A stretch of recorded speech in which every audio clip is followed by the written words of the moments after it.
वसुधैव कुटुंबकम की भावना के साथ बने एक महान लोकतांत्रिक देश के रूप में ही देखा जाता है।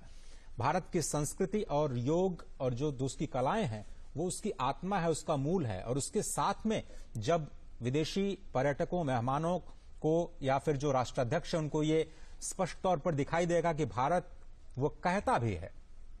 जो कहता है विश्व स्तर पर उसको करके दिखाता है। और जब वो ऐसे भवनों को भी राष्ट्र को समर्पित करता है, अंतर्राष्ट्रीय स्तर के परिसरों को, तो उसमें भी भारत की संस्कृति के साथ वो सारे के सारे संदेश स्पष्ट तौर पर पूरी दुनिया के लिए होते हैं, जो बड़े बड़े सम्मेलनों में कागजों पर नजर आते हैं, जिन पर हस्ताक्षर कई राष्ट्रों के होते हैं, लेकिन वो जमीन पर दिखते नहीं हैं, वो सिर्फ कागजों में सिमटे रह जाते हैं। उनको किस तरह से आप जमीन पर आते हुए, दिखाते हुए नजर आते हैं, वही भारत को दूसरे राष्ट्रों से अलग करता है। और इस तरह से आप इस वक्त देख रहे हैं वो भव्य तस्वीरें देश के पहले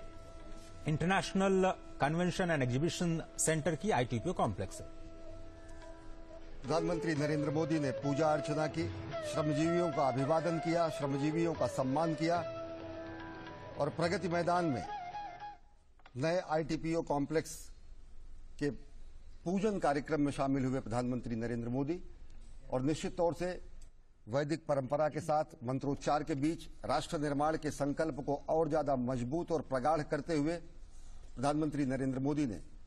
पूजा अर्चना की, अभ्यर्थना की,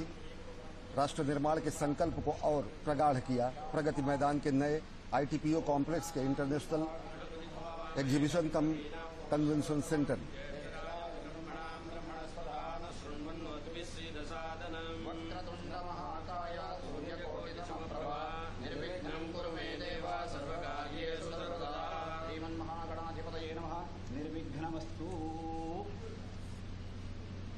ओम नमस्तूर्याय चंद्राय मंगलाय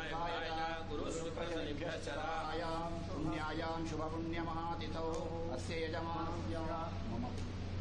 कश्यपगोत्रोद्भवस्य अनुराधा नक्षत्रे वृश्चिकराशौ जातस्य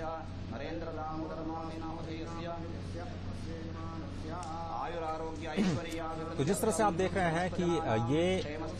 हवन और पूजा के कार्यक्रम में अब से थोड़ी देर पहले प्रधानमंत्री शामिल हुए थे। आईटीपीओ कॉम्प्लेक्स के राष्ट्र को समर्पित करने के इस भव्य और पावन अवसर पर आज सुबह और शंखध्वनि के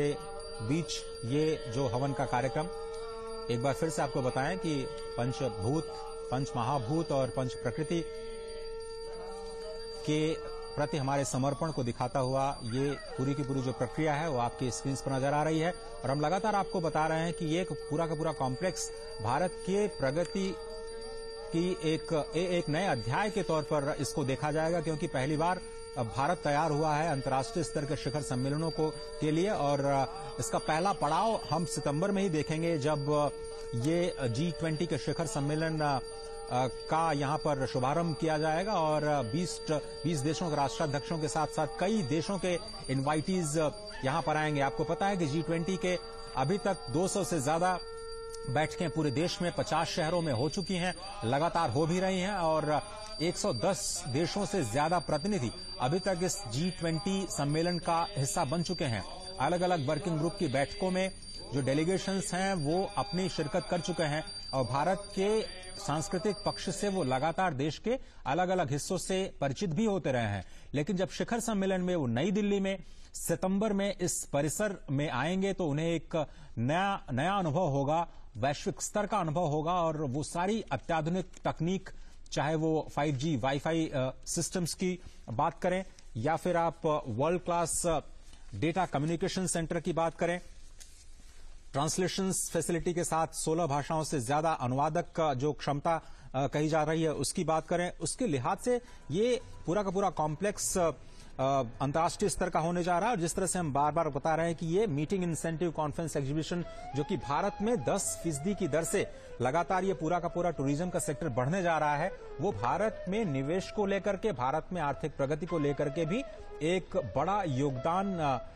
इसमें देने वाला है, इसमें कोई शक नहीं है, क्योंकि जब पूरी दुनिया के बहुत ऐसे देश हैं जो कि केवल टूरिज्म पर फ्लरिश कर रहे हैं, केवल एग्जीबिशंस और वहां पर जैसा कि हमने बताया कि आपको हैनोवर मैसेज जैसा पूरा का पूरा शहर है, उसकी इकोनॉमी ही इस पर केंद्रित है, तो भारत भी इंटरनेशनल कन्वेंशन और